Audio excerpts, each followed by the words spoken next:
Kia ora and welcome back to the Peterson Odyssey. I'm Darryl, and you're going to actually see me this time in front of the camera rather than Megan. She is behind it. So this here is going to be a series on what did it cost. Right, so Singapore. We spent 3 nights in Singapore. The costs are definitely, I would say, on the higher scale of especially some of the other countries that we're going to be going to in the future. So the categories that I will cover in the series will be flights, accommodation, travel, sightseeing, food and drink, and then I guess any other miscellaneous expenses that may come up. We are what we would probably refer to as mid-range travellers, obviously a little bit older. We've gone past the backpacking stage of our lives, so we do have a little bit more ability to spend where we need to, but we also are budget conscious as well, because we don't have jobs anymore, so we want to eke out as much of our finances as much as possible. So with that, we're going to spend the money on where we feel it needs to be spent. So starting with flights, this year I probably won't cover too much because our flight was part to go all the way through to Chennai, so I guess it was all fully covered. But we do, of course, we did a search through both Singapore Air and Air New Zealand, going from Auckland to Singapore, and found that per person you're looking at Singapore Airlines is roughly about 1,900 New Zealand dollars return, or with Air New Zealand just under $2,000 return per person.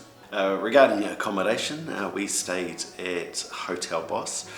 Hopefully Megan can put a picture here of it from the outside. So I found it to be a pretty good mid-range accommodation. The room though, very tidy, clean, no problem there, but was a little bit small, but but its location I did find was excellent. We were very, very close to 2 bus stops either side of the road, and then also we had a metro station maybe a couple of 100 metres away from where we were as well. For that, its location I thought was awesome. It also was within walking distance of Arab Street, if you are familiar with Singapore as well. We spent, for 3 nights at Hotel Boss, 527 New Zealand dollars, which is just under 390 Singaporean dollars. The next section I'm going to touch on will be transport. This includes both public transport and also when we took transport to go to and from the airport. Public transport in Singapore was awesome. We just used our wallets, our Apple wallets on our phones, and just tapped each time that we used either the buses or the subway there. Fantastic. For those 3 days, paid 20 Singapore dollars each, is roughly just over $50. We also then took a cab, or I guess you'd say like an Uber. It's called a Grab in Singapore, averaging the cost for going from the airport to the hotel and the hotel to the airport. It was 40 New Zealand dollars each way. Right, so the total amount that we spent on transport for those 3 days for the both of us was $134.80 New Zealand, or in Singaporean dollars, $99.61. Okay, this next section was sightseeing. There were 5 things that we did while we were in Singapore. So the 2 walking tours, the tours themselves were fantastic and great, especially the first walking tour. So on our first walking tour that we did, I do have to be clear that these walking tours are technically free, but you do pay as I guess you feel as though what you felt the tour was worth to you. So we did probably spend the top end of the range that we were given. Chrissy was fantastic. It's like one of those ones you could tell she loved her job. We did spend $50 per person on the walking tour, which worked out to be in total about 135 New Zealand dollars to do that walking tour. But if I'm honest, that was probably quite worth it. The next tour that we did was a food walking tour. We actually booked this while we were still in New Zealand before we even left to go to Singapore. So this cost us just over 300 New Zealand dollars. The tour was fantastic. Meeting other travellers is always great. There were people from the States, people from Scotland, and an Australian mum and son. So yeah, it was one of my reasons why I love doing these tours. It wasn't good value for money. Yeah, I was full, so I was happy with the amount. Maybe just the quality of the food, like it was very basic.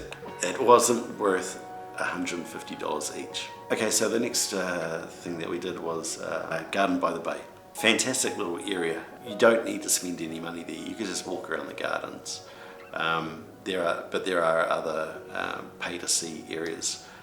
We chose one, and that was the catwalk around the slightly elevated area, and that was great. That ended up costing us 28 Singaporean dollars total, which is about 38 New Zealand dollars. After Gardens by the Bay, we went to C'est La Vie, which is on the top of Marina Bay Sands. This was 76 Singaporean dollars for the both of us, which is a bit over 100 New Zealand dollars. Kept on saying it in my head. Yeah, it is a bit of money, but if you broke it down to part of it being getting you up to the observation area so you could have a really great view, and then part of it again being the drink that we got there that was complimentary. It probably actually was good value for money. And then the last thing that we did was that on our final day, we went to Sentosa Island. We were very fortunate with part of our accommodation package with Hotel Boss.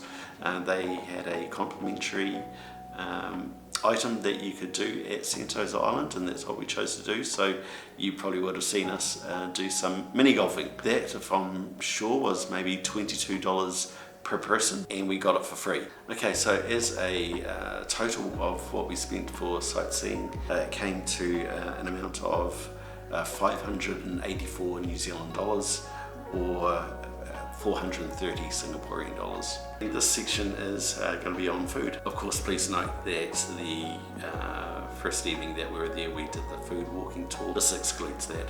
What we ended up grabbing was either like at hawker markets that would have meals, or also like grabbing stuff at convenience stores. As you can also imagine, in Singapore, very hot as well. That was grabbing drinks and keeping ourselves refreshed as well. We ended up spending $183.92. That's in New Zealand. In Singaporean dollars, that was $135.90. Right, and the very last section we've got here is just other expenses, like when we had to get one of our luggage bags wrapped up because we lost the zipper and didn't want to have all our clothes and that spilling out all through the flight to Chennai. So that part cost 35 Singaporean dollars. As you would have seen in that previous episode, I was like, got my ears cleaned as well. That was also 28 Singaporean dollars, and plus all the other miscellaneous stuff that we needed to pick up as well. So those extra kind of expenses that we had came to 166 Singaporean dollars, or 224 New Zealand dollars and 66 cents.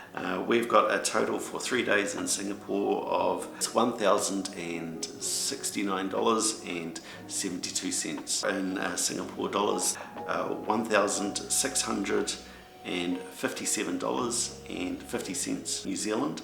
We've also then broken that down per person per day, of being $276.50 New Zealand, or $178.29 Singaporean dollars. Alright, so that's pretty much what we spent for those 3 days. As I kind of alluded to, this is something that I'm going to touch base with on every country that we do. The next country will be Sri Lanka. So if you'd like to follow on more of this, I look forward to seeing you again.